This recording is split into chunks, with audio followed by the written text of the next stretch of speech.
Hi guys, আজি মই অন্য এটা ভিডিঅ'লৈ আপোনালোকক স্বাগতম জনাইছোঁ আৰু মোৰ আজি এই কচুৰ ৰেচিপি বনাম বুলি ভাবিছোঁ। ইয়াত অলপ এমুঠিমান কচু লোৱা হৈছে আৰু কচুৰ লগত মাছ দিম বুলি ভাবিছোঁ কাৰণে এয়া শুকান মাছ দুটামান লৈছোঁ আৰু আলু দুটামান, ঘৰুৱা আলু মানে আমাৰ ঘৰতে কৰা এয়া আলু দুটামান লৈছোঁ। আৰু আপোনালোকেও জনাবচোন শুকান মাছ দিয়া কচু খাইছেনে নাই। মোক যিহেতু এনেকৈ টেঙা দিয়া নহয় সেইকাৰণে জলকীয়া ব্যৱহাৰ কৰা হৈছে আৰু শুকান মাছত কেতিয়াও টেঙা দিব নোৱাৰি, তাৰ সোৱাদ বেয়া লাগিব। সেইকাৰণে আমি জলকীয়া ব্যৱহাৰ কৰিম আৰু জালুক ব্যৱহাৰ কৰিম। আপোনালোকেও বনাই খাবচোন কেনেকুৱা লাগে আৰু মই কেনেকৈ বনাওঁ আপোনালোকক দেখাই যাম। আপোনালোকে ভিডিঅ'টো শেষলৈকে চাই থাকিব।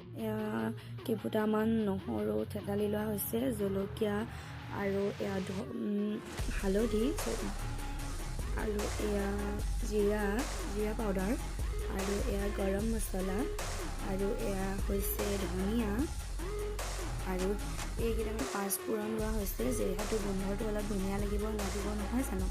আৰু এয়া কচুটো মানে টেঙা নিদিওঁ যে, আচলতে টেঙা নিদিয়াৰ কাৰণে ইয়াত জালুক ব্যৱহাৰ কৰিব লৈছোঁ আৰু এয়া গুড়ি জলকীয়া। জুইত বনাই খাই পাইছেনে নাজানো, কিন্তু আমি এতিয়া আজি জুইতে বনাম। জুইত বনালে সোৱাদটো বেছি ধুনীয়া হৈ গৈছে। মই অলপ লৰাই দিছোঁ ভালদৰে সিজিবলৈ। ইয়াৰ পাছত কচুখিনি দিম। কচু আৰু আলু দিয়া হৈ গৈছে। ইয়াত হালধি দিয়া হৈছে আৰু মই অলপ লৰাই দিছোঁ। কচু মানে জুইটো অলপ বেছি হোৱাৰ কাৰণে সোনকালে লৰি গৈছে, সিজিছে। সোৱাদ অনুযায়ী নিমখ দিয়া হৈছে আৰু আপোনালোকে সোৱাদ অনুযায়ী দিব। যিমানখিনি বস্তু লয় তাৰ অনুসৰিহে নিমখ দিব। জলকীয়া দি দিয়া হৈছে। জলকীয়া যিহেতু ইয়াত অকণমান পানী প্ৰয়োজন হ'ব, সেইকাৰণে জলকীয়াকেইটা জোপাতে দিয়া হৈছে, তাতে ভাজি যাব। কৰি লোৱা মছলাখিনি দিয়া হৈছে। এয়া দেখিছে নহয়, আপোনালোকে চাই থাকিব ভিডিঅ'টো শেষলৈকে।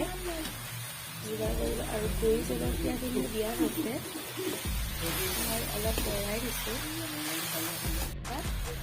ইয়াত এতিয়া শুকান মাছকেইটা দিব লৈছোঁ আৰু শুকান মাছকেইটা এনেকৈ দিব লাগিব। তেলত ভাজিলে আচলতে শুকান যে ভাল নালাগিব, সেইকাৰণে মই এতিয়া অলপ লৰাই দিওঁ। 5 মিনিটমান সিজিবৰ কাৰণে ঢাকি দিয়া হৈছে।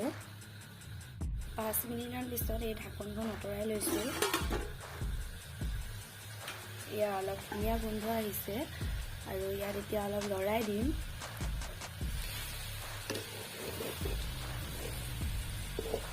যিহেতু কচুখিনি অলপ শুকাই গৈছে আৰু ভালদৰে সিজিবৰ কাৰণে পানী দুবাটি দি দিছোঁ।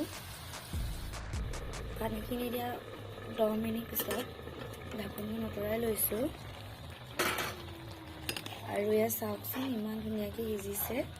যিহেতু জুইত বনোৱা হৈছে সেইকাৰণে ধোঁৱাটো অলপ বেছিকৈ ওলাইছে জুইৰ পৰা। খুন্দি থোৱা জালুক এটা দি দিব লৈছোঁ। দেখিছে নহয়, জালুক দি দিছোঁ।